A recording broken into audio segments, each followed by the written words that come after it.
BBA, BCA, BCom computer కోర్సులో 100% placement లభించే ఏకైక డిగ్రీ కాలేజ్ కూకట్పల్లిలోని i3 degree college 8367215215. Welcome to our channel. ఈ రోజు మనతో పాటు రమగారు ఉన్నారు. నమస్తే రమగారు. నమస్తే జయ. రమగారు ముగ్గురమ్మల మూల పుటమ్మగా విజయవాడ కనకదుర్గమ్మకి పేరు. ఈ అమ్మని దర్శించుకోవటానికి ఒక్క తెలుగు ప్రజలే కాకుండా పక్కనున్న రాష్ట్రాల నుంచి కూడా వస్తూ ఉంటారు.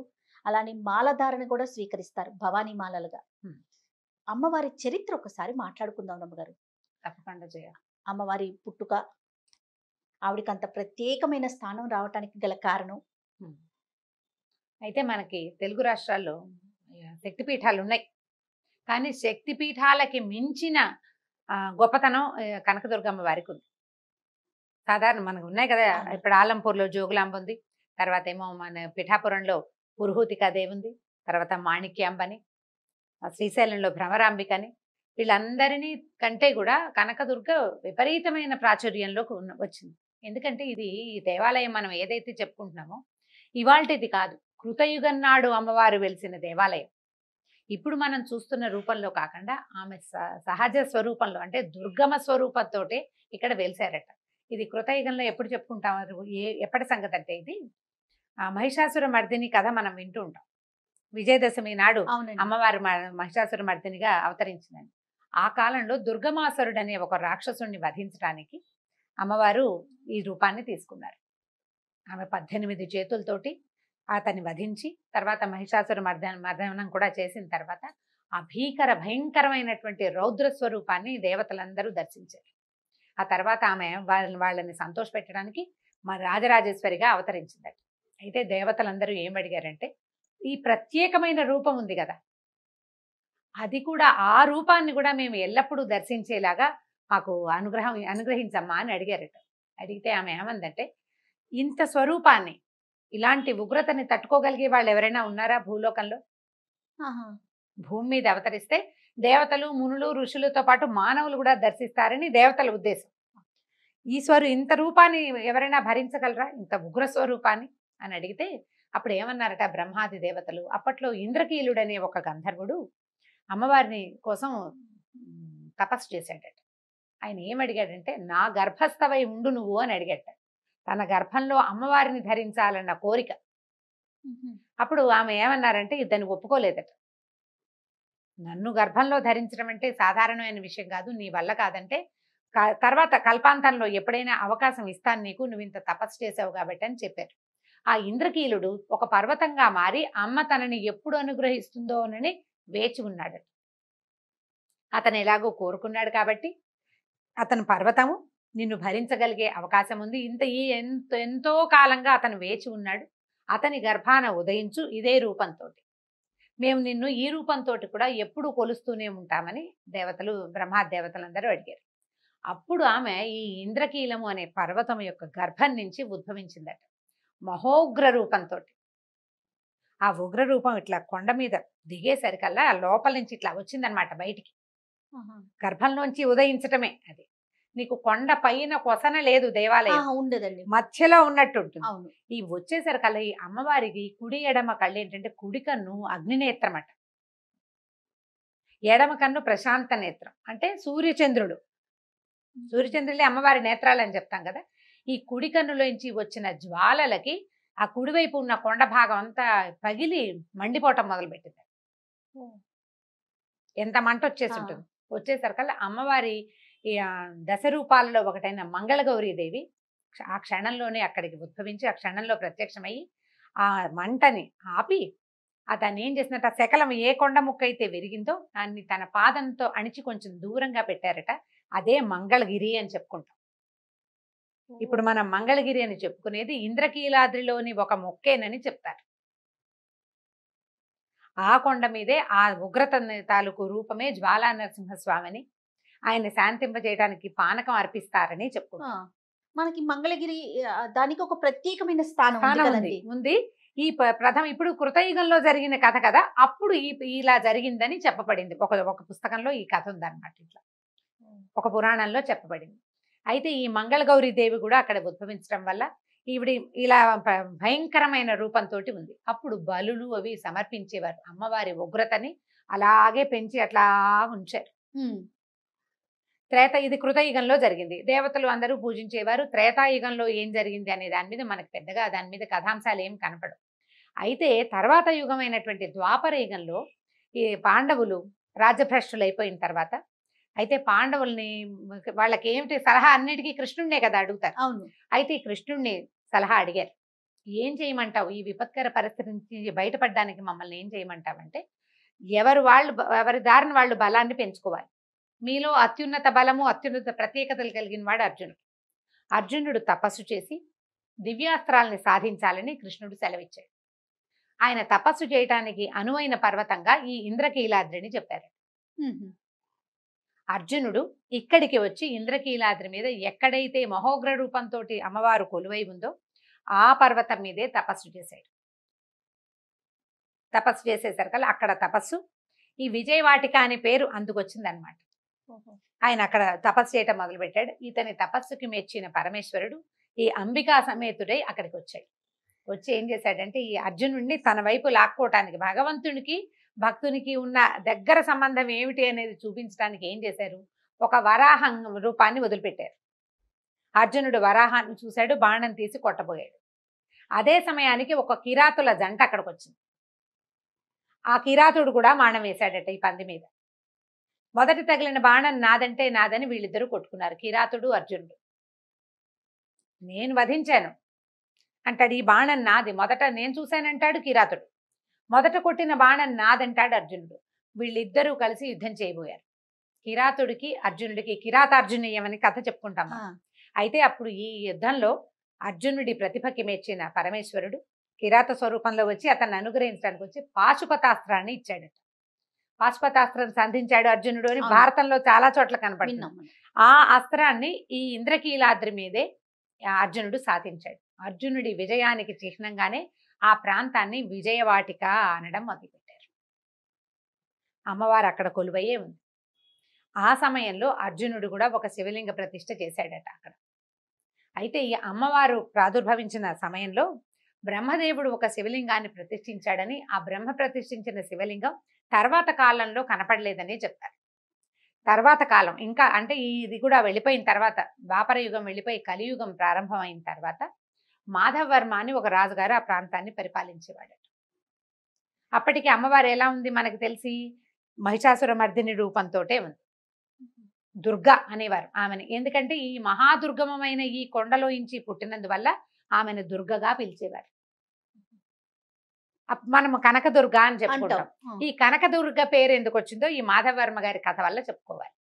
ఈ మాధవర్మ చాలా గొప్ప రాజట. ఆయన చాలా పూజలు నోముల తర్వాత ఒక కుమారుడు కలిగాడు. అయితే మహోద్భుతంగా ఈ అమ్మవారికి చాలా ఉత్సవాలు జరిపేవాళ్ళట వాళ్ళు. ఈ ఉగ్రస్వరూపంలో ఉన్న అమ్మవారికే చాలా ఉత్సవాలు జరిపేవారు. సాయంకాలం అయ్యేసరికల్లా అమ్మవారి సంచారానికి దిగేదట కొండ మీద. అందుకని సాయంత్రం అయ్యేసరికి చీకటి పడేసరికి ఎవ్వరూ బయటకు వచ్చేవాళ్ళు కాదు. ఆమె ఈ మహోగ్ర రూపంతో సంచారం చేస్తుందని, బలి కోరుతుందని అప్పుడు ఎవ్వరూ మానవ మాత్రుడు జంతు సంచారం కూడా ఉండేది కాదు. మనం ఇలాంటి కథలు భద్రకాళి దేవాలయాల దగ్గర కూడా వింటాం. అవునండి. అమ్మవారు సాయంకాలం సంచారానికి వస్తుంది. పగలు వీళ్ళు ఇచ్చిన ఆహారం తోటి ఆవిడ సంతృప్తి పడి ఉండేది. సాయంకాలం వచ్చేసరికల్లా ఆమెలోని ఉగ్రశక్తి బయటకు వచ్చేది. అందుకని మనుషులు కనపడకుండా ఉండేవాళ్ళు. ఒకనాటి సాయంకాలం చింతకాయలు కోసుకోవడానికి ఒక పేదరాలు, ఆమెకు 7-8 ఏళ్ల కుమారుడు వచ్చారట. చింతకాయలు కోసుకున్నారు. చీకటి పడుతోందని గబగబా ఇంటికి వెళ్ళిపోవడానికి వెళ్తున్నారు. ఈ వెళ్లే సమయంలో ఏమైంది, కొండ మలుపులో అట్నుంచి వచ్చేవాళ్ళు కనపడరు. వీళ్ళ మలుపు తిరిగే సమయానికి అవతల పక్క నుంచి ఒక పెద్ద రథం, 6 గుర్రాలు కూర్చున్న రథం ఒకటి వచ్చింది.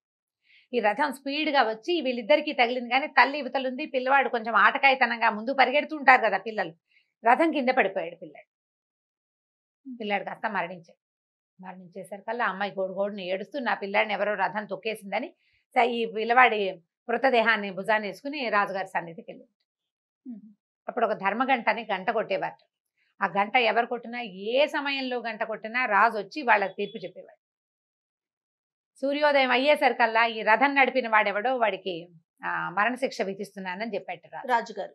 తీరా అంతా చూసుకునేసరికల్లా ఆ సమయంలో రథం నడుపుకుంటూ వచ్చిన వాడు రాజకుమారుడేనని తేలింది, రాజుగారి అబ్బాయి. తప్పు ఎవరు చేసినా సరే శిక్ష పడవలసిందేనన్నాడు రాజు. ఆయన ఏకైక కుమారుడు, ఒకడే కొడుకు ఆయనకి, అది కూడా లేక పుట్టినవాడు. మంత్రులందరూ గొల్లుమని గోల పెట్టేశారు. అయ్యో ఇది చెయ్యొద్దు, పేదరాలకి ఏదైనా న్యాయం చేద్దాం. న్యాయం ఎట్లా చేస్తావు? ధనంతో కుమారుడు వస్తాడా? ఈ తప్పు చేసిన వాడికి శిక్ష పడవలసిందే. నా కుమారుడైనా నేనైనా సరే శిక్ష నుంచి తప్పించుకోవడానికి వీల్లేదని ఆయన తన కుమారుడికి మరణ శిక్ష విధించారు. కుమారుడి తల వేసేశారట. ఆ బాలుడి మృతదేహం, రాజకుమారుడి మృతదేహం పక్క పక్కనే ఉన్నాయి. ఎప్పుడైతే ఈ రాజకుమారుడి తల ఉత్తరించబడిందో ఈ ఆకాశం నుంచి కొన్ని గంటల పాటు బంగారు వర్షం కురిసిందట. బంగారం కురిసింది. విజయవాటికి అంతా బంగారంతో నిండిపోయిందట. నిండిపోయి ఆకాశం నుంచి అశరీరవాణి వినపడిందట. రాజా, నువ్వెంత ఉత్తముడివి, కనుక ఈ దుర్గ సేవ చేయటం వల్లే నీకు ఇలాంటి ఉత్తమోత్తమైన ఆలోచన వచ్చింది. నీ కుమారుడు, పేదరాల కుమారుడు ఇద్దరు కూడా బతికేస్తారని చెప్పి వాళ్ళిద్దరూ సజీవులై వచ్చారు.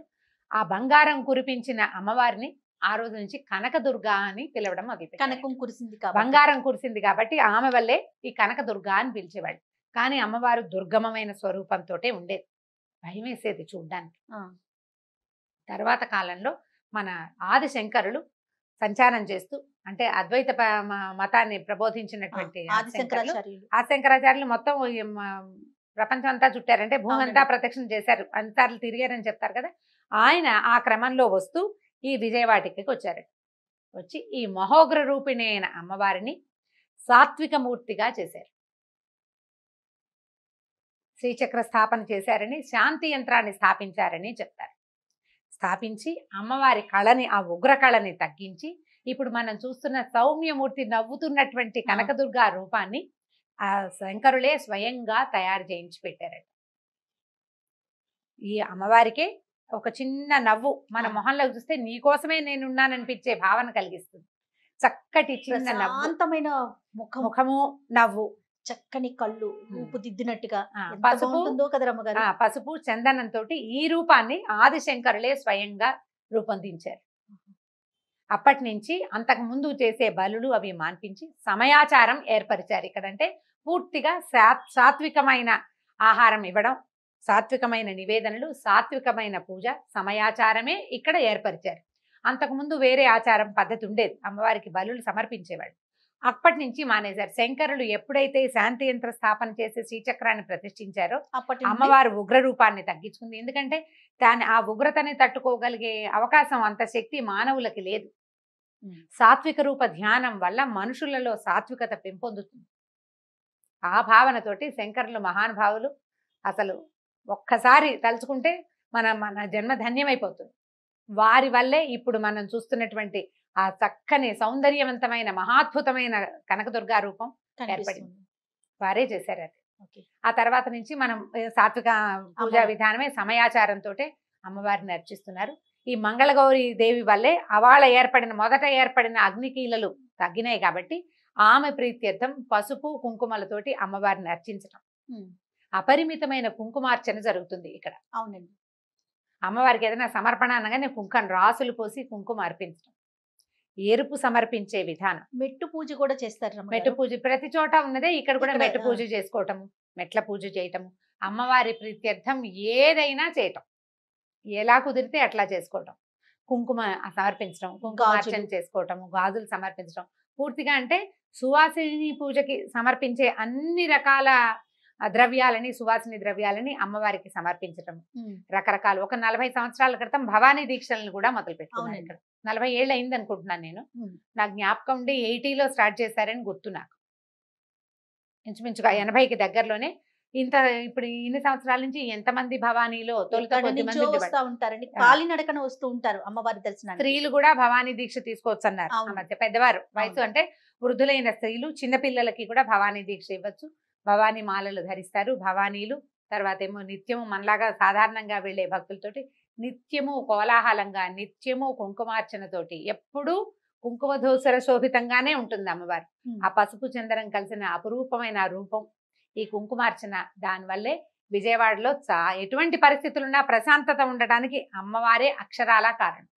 అయితే అమ్మవారికి కింద మనం ముందు అనుకున్న ఉగ్ర రూపం అలాంటి అమ్మవారు ఉన్నారని, కొంతమంది ప్రత్యేకమైన గురువులే అక్కడికి వెళ్ళి అమ్మవారిని సేవించుకుంటారని కూడా వింటూ ఉంటామండి. అవును, సంవత్సరానికి ఒకసారి లేదా 2 సార్లు అక్కడ పద్ధతి ప్రకారం ఆ కేవలం అర్చకులు మాత్రమే ఆమెకు సమర్పించవలసినది, ఉగ్రస్వరూపిణి అయిన అమ్మకి సమర్పించవలసిన పూజా విధానాన్ని సమర్పిస్తారని, అది లోకంలో ప్రజలందరికీ చూపించరని చెప్తారు. బాగా స్పష్టంగా అవగాహన అయితే మనకు లేదు, ఏదో ఒక వాక్యం అక్కడక్కడ వింటూ ఉంటాం అంతే, ఉండే ఉండొచ్చు. తర్వాత ఇంకొక విషయాన్ని కూడా మనం వింటూ ఉంటాం రమ్మగారు. ప్రతిరోజు ఉదయం 4 గంటలకి ఇంకా అంతకన్నా ముందు కూడా లేచి కృష్ణా నదికి వెళ్ళి నీటిని తీసుకొచ్చి మేళతాళాలతో తీసుకొచ్చి పైనున్న అమ్మవారికి అభిషేకం చేస్తారు అనేసి. ఇప్పుడు నిత్యాభిషేకం చేస్తారు. అభిషేకం చేయాలంటే ఇప్పుడు ఈ కృష్ణానది తీరంలోనే ఈ కొండ అమ్మవారు ఉన్నారు కాబట్టి. ఈ కొండ ఉంది. పైగా మనం కార్తీక పురాణంలో విన్నాం, కృష్ణ సాక్షాత్ విష్ణు స్వరూపం. నదులుగా మారిపోండని దేవతల్ని సరస్వతి దేవి శపించిందని, ఆ నదుల్లో భాగంగానే ఈ కృష్ణానదిగా ఈయన విష్ణుమూర్తి. అందుకే కృష్ణ నల్లటిదని చెప్తారు. నల్లగా ఉంటుంది కృష్ణానది అంటే, అడుగునున్న సాయిల్ని బట్టి నీరు అట్లా కనపడుతుంది, కానీ కృష్ణ నల్లటిది, విష్ణు స్వరూపం. ఈ విష్ణు స్వరూపమైన కృష్ణానది జలాలతోటి అమ్మవారికి అభిషేకిస్తే ఆమె శాంతంగా ఉంటుంది. వాళ్ళిద్దరూ అన్నా చెల్లి అని చెప్తారు కదా, నారాయణుడు నారాయణి అని చెప్తారు, అన్నయ్య చెల్లెలు. అంచేత ఈ కృష్ణా జలాలతోటి అమ్మవారికి అభిషేకం చేయటం, కృష్ణలో స్నానం చేసి అమ్మని దర్శించడం అపరిమితమైన పుణ్యాన్ని ఇస్తుందంటారు. కృష్ణ పక్కనే ఉన్నది కదా నది. బ్రహ్మంగారి కాలజ్ఞానంలో కూడా ఈ కలియుగాంతం ఎప్పుడంటే, ఈ కృష్ణానది పొంగి కనకదుర్గాదేవి ముక్కుపుడకని తాకినప్పుడు ఇది పొంగి ఇది వచ్చేస్తుంది, అంటే కలియుగాంతం వచ్చేస్తుంది అంటారు. ఎప్పటికో అది ఇంకా చాలా సమయం ఉంది. అమ్మవారి ముక్కుపుడకకి చాలా ప్రత్యేకత ఉంది. అవునండి. ఎందుకంటే ఈ సువాసిని లక్షణాల్లో ముక్కుపుడక ముఖ్యమైనది. అమ్మవారికి ఖచ్చితంగా మీరు ఏ రూపంలో అయినా చూడండి, ఒకవైపు చిన్నది, రెండో వైపు బయసరి కనపడుతుంది ముక్కుపుడక. ముక్కుపుడక ఖచ్చితంగా ఉండాలి అమ్మవారి స్వరూపానికి. ఇప్పుడు ఈ కనకదుర్గాదేవి కూడా ముక్కుపుడక ఉన్నది. ఈ పుడకని తాకటము అంటే అంత పైకి నీరు రావడం అన్నమాట. ఖచ్చితంగా పాదాల దగ్గరికి కాదు, పాదాల దగ్గర పైదాకా రావాలంటే మహాప్రళయం వస్తే గానీ అవ్వదు కదా. అలాంటిది కాలం ఒకటి వస్తుందని, అప్పుడు కలియుగాంతం అవుతుందని చెప్తారు. అమ్మవారి కృష్ణ యొక్క అంటే ఈ దుర్గాదేవి యొక్క ముక్కుపుడక అని చెప్పడం కంటే ప్రధానమైంది అంత ఎత్తున ఈ తరంగాలు రావడము అంటే మహాప్రళయం వచ్చినప్పుడే వస్తుంది. మనం దర్శనం చేసుకోవడానికి ఎంత చిన్న విధి అయినా ఊరికే సాధారణంగా అలా వెళ్ళి మొక్కులు కూడా చెల్లించుకుంటారు రమ్మగారు, తలనీలాలు సమర్పిస్తూ ఉంటారు, అన్న ప్రశ్నలు చేస్తూ ఉంటారు. అక్కడ అంటే ఇప్పుడు దేవాలయం అక్కడ చేసుకోగలిగిన అన్ని కార్యక్రమాలు జరుపుకుంటూ ఉంటారు. తలనీలాలు అసలు మనకు చెప్పబడింది కలియుగారంభంలో విష్ణుమూర్తికే, వెంకటేశ్వర స్వామికే తలనీలాలు. క్రమంగా మనకు అది అలవాటైంది. తలనీలం ఇవ్వటం అంటే ఏమిటి చేయ, ముక్కు అంటే మన అహంకారాన్ని పాదాల యందు సమర్పించడం భగవంతుడికి. నాకు అహంకారం లేదు, సౌందర్యం పట్ల ఆపేక్ష లేదు, నీ మీద ప్రేమే ఉందని దేవుడికి తెలియజేయటం, చెప్పడం. ఒక్కసారి నెత్తిమించి వెంట్రుకలు తీసేసి సరికల్లా ఏమవుతుంది, అందం పోయినట్టు అయిపోతుంది. తల ఇచ్చినట్టు తలనీలాలు ఇవ్వటం అంటే, నా అహంకారాన్ని నీ పాదాల కింద వదిలిపెట్టేస్తున్నానమ్మా అని చెప్పడం కోసమే తలనీలాల సమర్పణ. ఆ తర్వాత చెవులు కుట్టిస్తారు, ముక్కు ఇక్కడ కుట్టించుకునే వాళ్ళు ఉంటారు, అన్నప్రాసనలు చేసుకుంటారు, ఉయ్యాలలు కడతారు, ఎన్ని రకాలైనా చేయొచ్చు. ఈ శంకరుడు ఇక్కడికి వచ్చినప్పుడే బ్రహ్మ ప్రతిష్ఠ చేసినటువంటి శివలింగాన్ని తెలుసుకున్నారు, ఆయనకు తెలిసిందనమాట. అప్పుడు స్వామివారిని శివలింగం, ఇప్పుడు మనకి మల్లికార్జున స్వామి ఉన్నారు కదా, మల్లేశ్వరుడు, దుర్గా మల్లేశ్వర స్వామి కదా. మల్లేశ్వరుడు ఎలా వచ్చాడంటే, ఈ శివలింగాన్ని శంకరుడు మళ్ళీ ప్రతిష్ఠ చేశారు, చేసి మల్లెలతోటి అర్చించారట తొలిసారిగా. అంచేత ఆయన్ని మల్లేశ్వర స్వామి అని చెప్తారు. అమ్మవారితో పాటే అయ్యవారు వచ్చారు అక్కడ. వీళ్ళిద్దరిని, అయ్యవారిని అమ్మవారిని ఇద్దరిని దర్శిస్తే విశేషమైన ఫలితం లభిస్తుంది. దుర్గామల్లేశ్వర స్వామి దేవస్థానం అనే చెప్పుకుంటాం దాన్ని. అవునండి కదా. అయితే ఈ అమ్మవారిని చూసి అట్నుంచి దిగొచ్చేయకుండా మనకి లైన్ కూడా అలా వెళ్ళి మల్లేశ్వర స్వామిని కూడా అయ్యవారిని కూడా చూసే బయటికి రావాలి. ఆ విధానమే అట్లా ఏర్పరిచారు. ఆమెను చూసి ఆయన చూడకపోతే ఆమెకు చాలా కోపం వస్తుందట. మరి చాలా వరకు ఆలయాల్లో అయ్యవారిని చూసాక అమ్మవారి దగ్గరికి వెళ్తాం కదరమ్మగారు. అవునవును. కానీ ఇక్కడ మాత్రం అమ్మవారిని చూసిన తర్వాత అయ్యవారి దగ్గర, ఆయన దగ్గర, ఎందుకంటే ముందు ఆవిడ వచ్చింది, తర్వాత ఆయన వచ్చారు కాబట్టి ఆ వరుసలోనే మనం ఇద్దరి దర్శనాలు చేసుకుని దిగి వస్తాము. ఇక్కడ మంగళగౌరి పూజా విధానం చేస్తారు, పసుపుతోటి కుంకుమతోటి అర్చనలు చేయబడతాయి, అఖండంగా గాజులు అవి సమర్పిస్తారు. పూర్తిగా సువాసిని అర్చనే మొత్తం అక్కడంతా.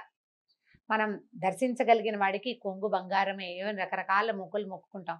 అనారోగ్యాల్లో పిల్లలను సంతానం కోసం అనారోగ్యం, మొక్కులు, ప్రయాణాల్లో ఏ సమస్య లేకుండా వస్తే నిన్ను చూస్తామమ్మా అని ఏ మొక్కు లేకుండా దర్శించినా మనకి రావాల్సిన ఫలితం మనకి లభిస్తుంది. కొంగు బంగారం కనకదుర్గ.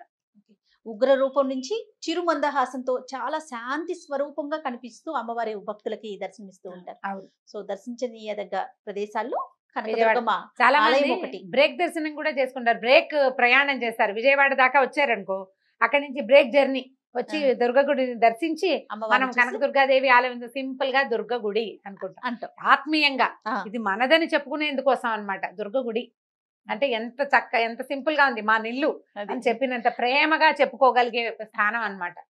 మరీ ముఖ్యంగా అక్కడ జిల్లాలు ఆ పక్కన వారైతే మాత్రం మీరు అన్నట్లుగా దుర్గగుడి అనే అనుకుంటాము. అవును. కొంచెం దూరం ఉన్న వాళ్ళు కనకదుర్గమ్మ ఆలయం, ఆ. విజయవాడ ఇంద్రకీలాద్రి అక్కడ అదే. దాకా వాళ్ళ వెళ్తారు. అమ్మగారు వీళ్ళమ్మగారు అని చెప్పినట్టుగా ఉం. మనమైతే మా అమ్మని చెప్పుకుంటాం అంతే కదా. కదా. ఈ మా అమ్మని చెప్పుకునేందుకు అవకాశం ఇచ్చినటువంటి బంగారు తల్లి కనకదుర్గమ్మకి నమస్కారం. నమస్తే. థ్యాంక్ యూ సో మచ్ రమ్మగారు. నమస్తే. థ్యాంక్ యూ చేయ. ఈ వీడియో కనుక మీకు నచ్చినట్లయితే లైక్ చేయండి, షేర్ చేయండి. మరిన్ని వీడియోస్ కోసం మా ఛానల్ ని సబ్స్క్రైబ్ చేసుకోండి.